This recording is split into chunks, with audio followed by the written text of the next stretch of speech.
South ఇండియాలోనే biggest sorry store మన Varahi silks మన విజయవాడ ఎంజీ రోడ్ లో డిసెంబర్ 4వ తారీఖున ఘన ప్రారంభం. నమస్తే రమ్మగారు. నమస్తే జయ. ఒక అద్భుతమైన కథ చెప్పండి అండి. 1964లో రాసింది చెప్పనా? 64 చెప్పండి రమ్మగారు. మనం ఎక్కడ ఆకాశంలో కూడా లేము లేము అప్పుడు. ఈ భమిడిపాటి రామగోపాలం గారని చాలా ప్రఖ్యాత కథకులు. ఎంత బాగుంటాయో. మీరు చాలా కథలు చెప్పారు కదా, చెప్పలేదు? ఒక కథ చెప్పాను, చాలా చెప్పలేదు. ఆయన పేరు ఎక్కువ చెప్తాను, నాకు ఇష్టం. చాలా పేరు చెప్పాను.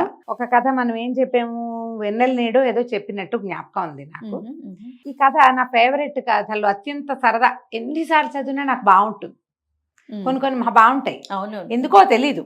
ఇప్పుడు కొంతమందికి మామూలు కథే అనిపిస్తుంది, కానీ అవి కొన్ని నచ్చుతాయి మనకి. అవును, అట్లా కొంతమంది రైటర్ల తాలూకు ప్రత్యేకమైనవి. ఆ చిన్న కథ అయినా ఎన్నిసార్లు చదివినా మళ్ళీ ఒక 6 నెలలు గ్యాప్ వచ్చింది అనుకో, ఆ పుస్తకం కనపడితే నా దగ్గర ఉంది, మళ్ళీ తిరిగేసి ఆ కథ వెతుక్కుని అది చదువుతాను అనమాట. ఒక సాటిస్ఫాక్షన్. అసలు ఎప్పుడు అంత చికెన్ ప్రశ్న ఒకటే రమ్మగారు. చిన్నపిల్లలే కనుక వాళ్ళకి నచ్చిన సినిమా ఎన్నిసార్లు అయినా చూస్తానే ఉంటారు. నేను కూడా అంతే.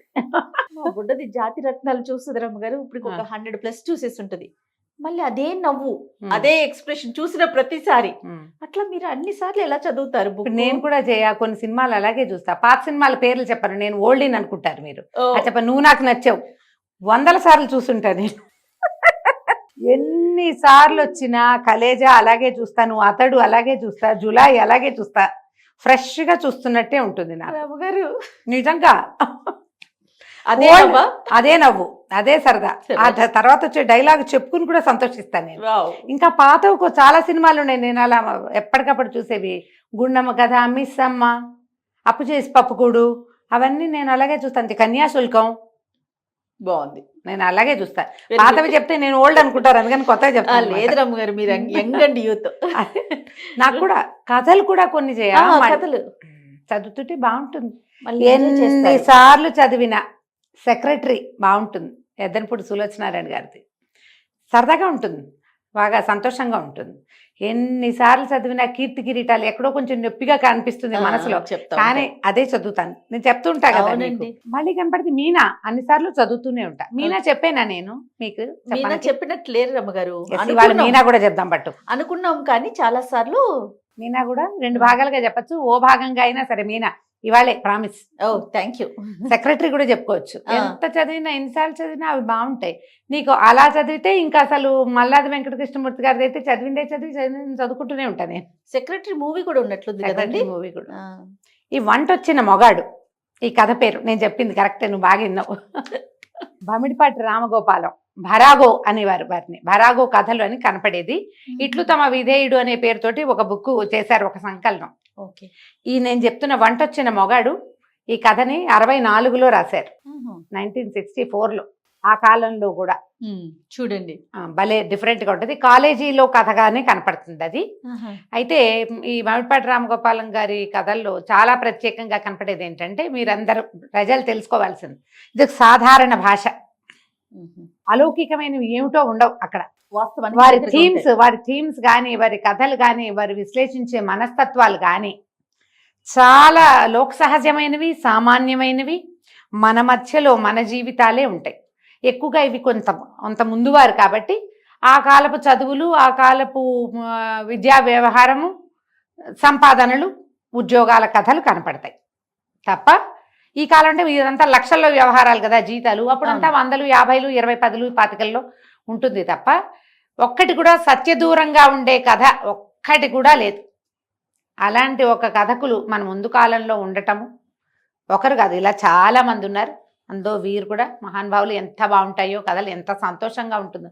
మన జీవితం కథే మన పక్కింట్లో వెనకింట్లో చదువుకుంటున్నంత సహజంగా ఉంటాయి.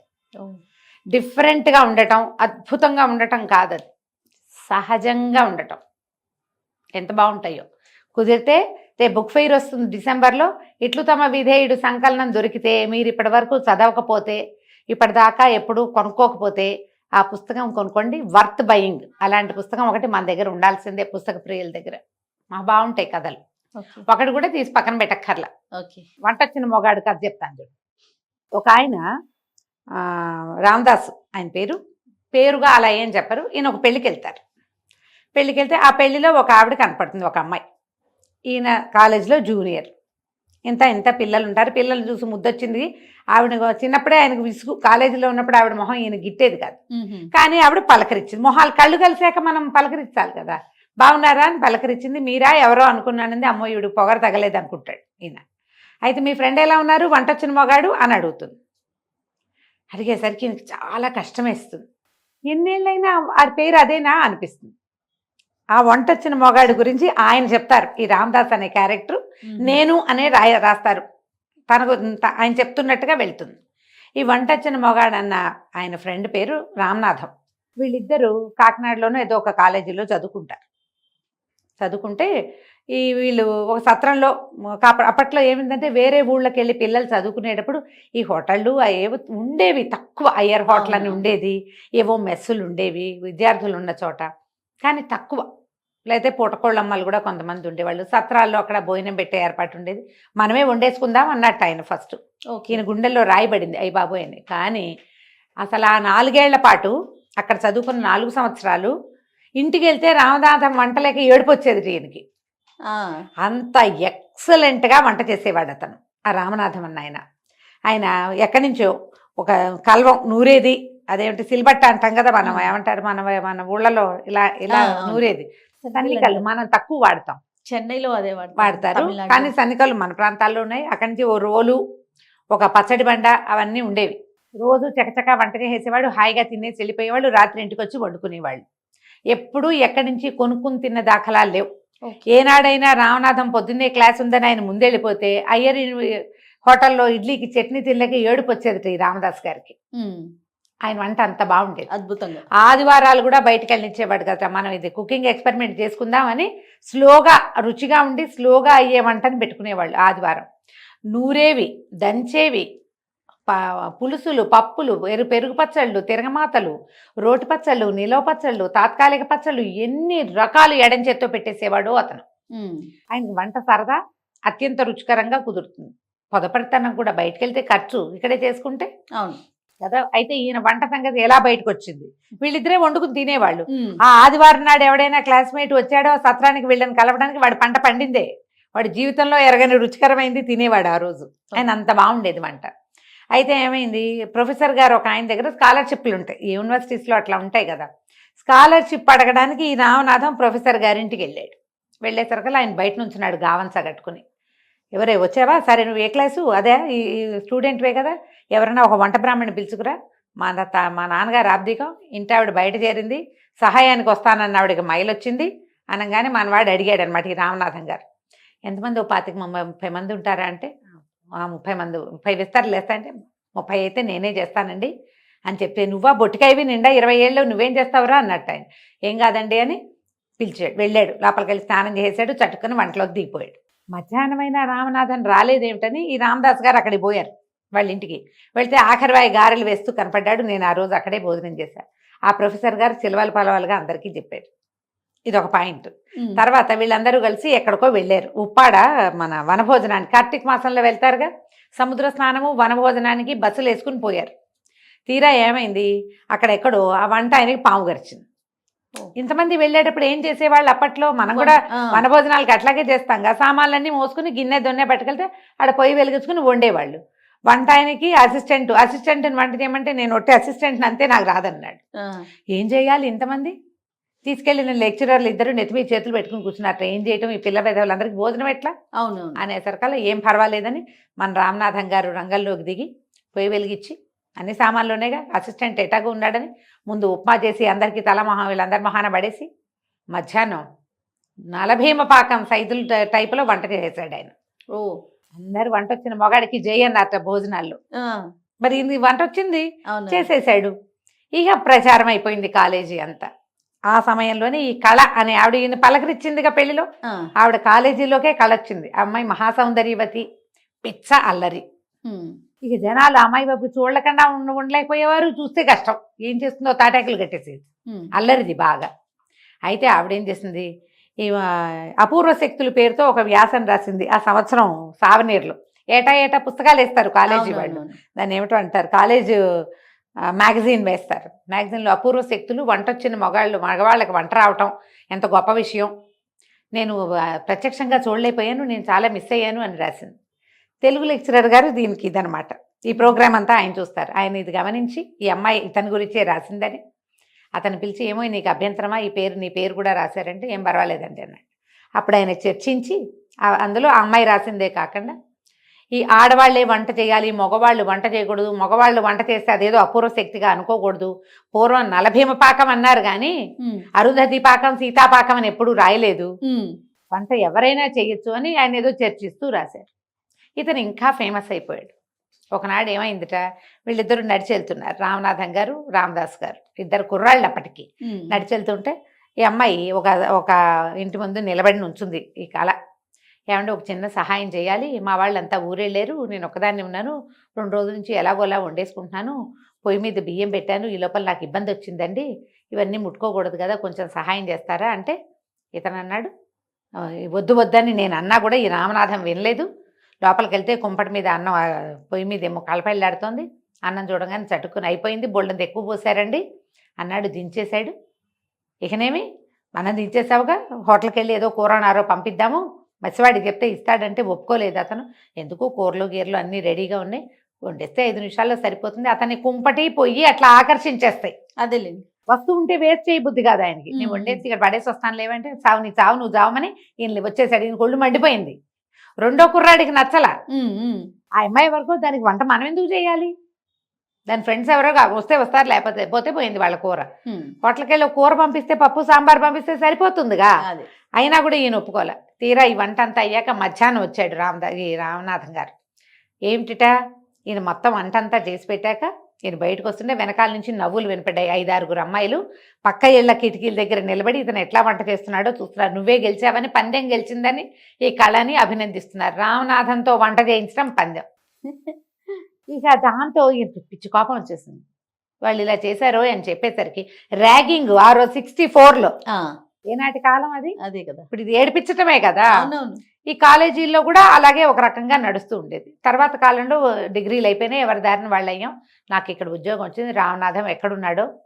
ఇప్పుడు కూడా అతని వంట పేరుతోటే చెప్పుకుంటున్నారు కదా, ఏం చేస్తున్నాడు. ఎప్పుడో రాశాడు ఉత్తరం, తర్వాత ఈ మధ్య కలవల. మధ్యలో ఎవరో ఫ్రెండ్ వస్తాడు, మాట్లాడుకుంటారు. అన్ని మాటలు అయిన తర్వాత రామనాథం ఎక్కడున్నాడేనా, ఏం చేస్తాడు వాడు, వంట చేస్తాడు, అంతకంటే వాడేం చేస్తాడు అన్నాడు రెండో వాడు. అవమానకరంగా అనిపిస్తుంది ఈయనకి. ఇదే మాట అదేమన్నా తక్కువ తప్ప, అన్నం లేకపోతే మన గతి గడుస్తుంది, కానీ ఈ మాట అనిపించుకోవాల్సి వస్తుంది. వంట చేయటం చేతకానితనమా, చవటతనమా, వెనకబడిన తనమా, దీనికి అర్థం కాదు. అయితే ఏమవుతుంది, దీంట్లో ఈ ఫ్రెండ్ని ఎవరినో రైలు ఎక్కించి రామనాథం గారు వంట చేస్తూ ఉంటాడన్న మాట అనిపించుకున్నాక ఆయన బయటకు వస్తుంటే ఈ కజిన్ ఒక ఆవిడ కనపడుతుంది, ఒక అమ్మాయి.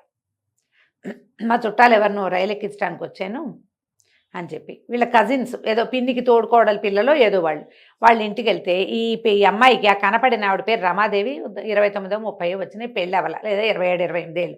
ఆ కాలంలో 17 నుంచే మొదలు పెట్టేవాళ్ళు, 14 నుంచి మొదలు పెట్టేవాళ్ళు కూడా ఉండేవాళ్ళు. డిగ్రీ అయ్యేసరికి BAలో ఒకవేళ చదివితే అవగానే పెళ్లి చేసేయాలి. 20-22కి, 24-25 వస్తే వయసు వచ్చిన పిల్లలుగా ఉండేవాళ్ళు.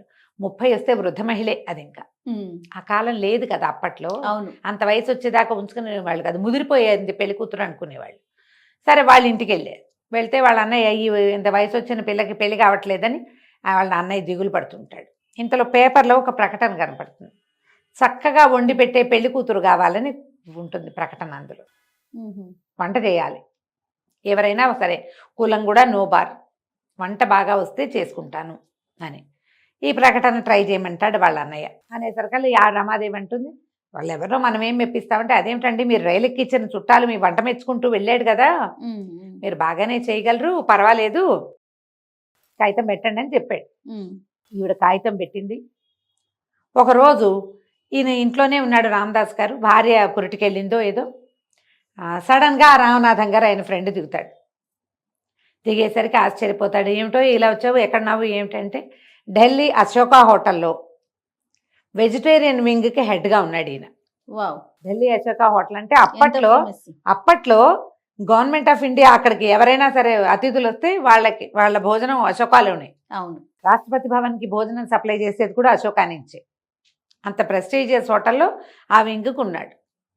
ఇద్దరు కబుర్లు చెప్పుకున్నారు. మనలాగా పులుసు చారు పప్పు మెతి మజ్జిగా వంట కాదు, ఆడంతా ఏమిటేమిటో రకరకాలు ఉంటాయి. వెజిటేరియన్ వింగ్ అయినా బంగాళదుంపలను ఉడకబెట్టి దాన్ని చిదివేసి దాన్ని ఉండజేసి ఇంకో దాంట్లో ముంచి ఇంకో దాంట్లో పెట్టి దేంట్లోనే వేయించి అట్టా చేయాలి వంట. వెజిటేరియన్ అయితే మాత్రం మనలాగా కాదు. సరే, ఇక పెళ్లి సంబంధాలు ఏమి కుదరలేదు, ఈ సంవత్సరం పెళ్లి చేసుకోవాలనుకుంటున్నాను, పేపర్లో ప్రకటన ఇచ్చాను అన్నాడు. ఈయన చూసిన ప్రకటన ఆయన ఇచ్చిందేనమాట. ఓహో. ఇది నేను ఇట్లా చెప్తున్నానా, మీరు గనక చదివితే ఎంత బాగుంటుందో. ఆ డైలాగ్స్ అవి ఎంత చక్కగా సహజంగా వెళ్తాయో. తీరా ఏమవుతుంది, నేను చూసాను వాళ్ళని వీళ్ళని, వాళ్ళు ఎవరో మద్రాసు వాళ్ళు సాంబార్ అంటే అదేనంటారు, ధనియాలు లేనిదే కుదరదంటారు.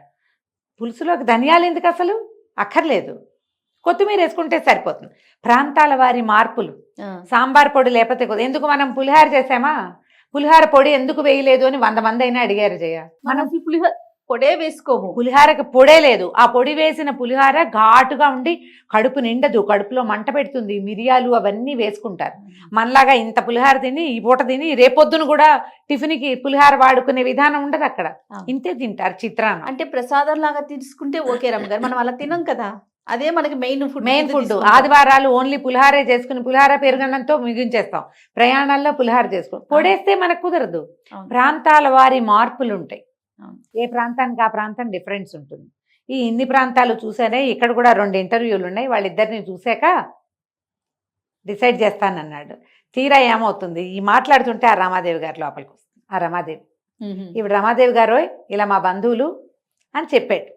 ఓహో, పలకరించుకున్నారు. 2 మాటలు అయిన తర్వాత ఇది వచ్చింది. అనగా ఈ నేను పత్రికలో ప్రకటన వేశాను అని చెప్తుంటే ఆవిడ మొహం ఎర్రబడిపోయింది. ఆ అమ్మాయికి ఇతనే ఆ పెళ్లి కొడుకు. ఏమిటో అది చేస్తాం ఇది చేస్తామంటారు. ఓ వంకాయ సింపుల్గా, ఒక కూర, ఓ కారం పెట్టి కూర, ఓ మెంతి మజ్జిగ, ఓ చారు, ఇవి ఎవరికీ రావు. ఏమిటో వండుతామంటారు. రోజు తినేవి రావాలి కదమ్మా. అవును. నీకు స్పెషల్ ఎవరికి కావాలి? సంవత్సరానికి 4 సార్లు స్పెషల్స్ కావాలి. రోజు కావాల్సింది ఏమిటి? ఓ ముద్దకూర, ఓ వేపుడు, ఓ కలగలు పప్పు, ఓ రసము, ఓ మజ్జిగ ఉంటే కాస్త అంత అందులో కాస్త చిన్న పోపు వేసి అన్న, మనకు అదే కావాలి. ఓ చిన్న రోటి పచ్చడి ఏదైనా. స్పెషల్ ఏమిటో చేయటం. ఎన్ని రోజులు తింటారమ్మా స్పెషల్? బిర్యానీ రోజు తింటామా? ఎక్కడ తినగలుగుతాం? ఎప్పుడో ఒకసారి స్పెషల్గా తింటాం. రోజువారీ ఆహారం ఏమిటి? ఇలా తేలికపాటివే. పులిహోర అయినా రోజు తినలేం కదా. ఈ డిస్కషన్ అవుతుంది. అయ్యేసరికల్లా సరే, అప్పుడు తెలిసింది ఈ అమ్మాయే ఈవిడే ఆ ఇంటర్వ్యూ చేయాల్సిందని. అయితే ఇతను ఏమన్నాడు, ఏం వండమంటావంటే నువ్వు చెప్పినవే వండుతారులే అని చెప్తాడు. చెప్పేసరికల్లా నువ్వు పేపర్ లీక్ చేసేసావు అంటాడు ఈయన. అనేసరికల్లా పేపర్ అయితే లీక్ చేశాను కానీ వాల్యుయేషన్ మాత్రం టఫ్గానే ఉంటుంది. ఈ రమాదేవి డెఫినెట్గా ఈయనకు నచ్చింది. ఎందుకంటే అమ్మాయి వంట అలాంటి వంట సహజంగా కావాల్సిందనమాట. ఆవిడ వెళ్ళిపోతుంది. ఇప్పుడే వంట చేస్తున్నంత స్పీడ్గా బరిగించుకుంటూ వెళ్ళిపోతుంది. తర్వాత వీళ్ళిద్దరూ భోజనం చేస్తారు. ఇక్కడతో కథ ఆపేస్తారు. ఈ వంట వచ్చిన మొగాడు కథలో వంట చేయటం ఒక చిన్నతనం అన్నలాంటి భావం కలిగిన మనుషులు కనపడతారు మనకి. కాదు, ఏం కాదు. ఇప్పుడు మనం కూడా ఏదో ఒక రోజు భర్తలు వంట చేసే వాళ్ళు కనపడతారు. అవసరమైతే వంటలు ఇవాళ రేపు 2 పూట్ల వంట చేసే భర్తలు ఉన్నారంటే నమ్ముతావా నువ్వు? ఉన్నారు, పూర్వం నుంచే ఉన్నారు. ఆవిడకి వంట రాదు తెలీదు, బట్ ఈ రోజుల్లో ఉన్నారన్న విషయం నాకు ఐడియా ఉంది. పూర్వం నుంచే ఉన్నారు. ఆ వంట చేయటము ఏదో చిన్నతనము, సిగ్గు, తప్పు, ఇలాంటి భావాలు తప్పు. మల్లాది వెంకటకృష్ణమూర్తి గారు రాసిన 2 ఒక నావెల, దాన్ని సినిమా తీశారు జంజాల్ గారు. అందులో ఒక ఆయన వంట చేస్తుంటాడు. వాళ్ళ ఆవిడకి వంట రాదు. ఆవిడ పాప ఈయన సంగీతం పాడుతూ ఉంటుంది. ఆయనే వండుకుంటాడు. ముష్టివాడు కూడా ఆఖరికి అమ్మగారు వండితే నేను తిన్నండి, ఆడాళ్ళు వండితే నాకు పడదంటాడు. ఈయన బాగా వంట చేస్తాడని అందరికీ చెప్తాడు. ఏరా నువ్వేనా చెప్పిందంటే, అవునండి మీ చేతి వంట తింటూ ఇంత రుచికరమైంది, మీ మీద తక్కువగా ఎలా చెప్తాను, మీరు మహానుభావుడని అందరికీ చెప్పానంటాడు. వంట విన్నావా, వంట చేసేట, వంట చేసి వస్తే తప్పుగా అని క్యారెక్టర్లు కూడా కొన్ని సినిమాల్లో చూపిస్తారు. వంట తప్పు కాదు, అసలు ఈ కథ చదివితే ఉంటుంది. నేను చెప్తేనే నీకు బాగుంది. అవునండి, చదివితే ఎక్సలెంట్గా ఉంటుంది. ఎవరెవరి దగ్గర ఈ పుస్తకం లేదో, ఎవరికి భమిడిపాటి రామగోపాలం గారు తెలీదో వాళ్ళు బుక్ రీడర్స్గా పరిగణించను నేనైతే. తెలుగు పుస్తకాలు చదువుతాము అంటే వారి దగ్గర ఇది ఉండాలి, వాళ్ళు ఇది చదివి ఉండాలి. అంత ప్రత్యేకమైన కథలు. ట్రై చేయండి. చక్కగా కథ విన్నారు కదా, దీన్ని చదివి ఇంకా కొంచెం ఆనందించండి. తప్పకుండా రమ్మ గారు. నమస్తే. నమస్తే.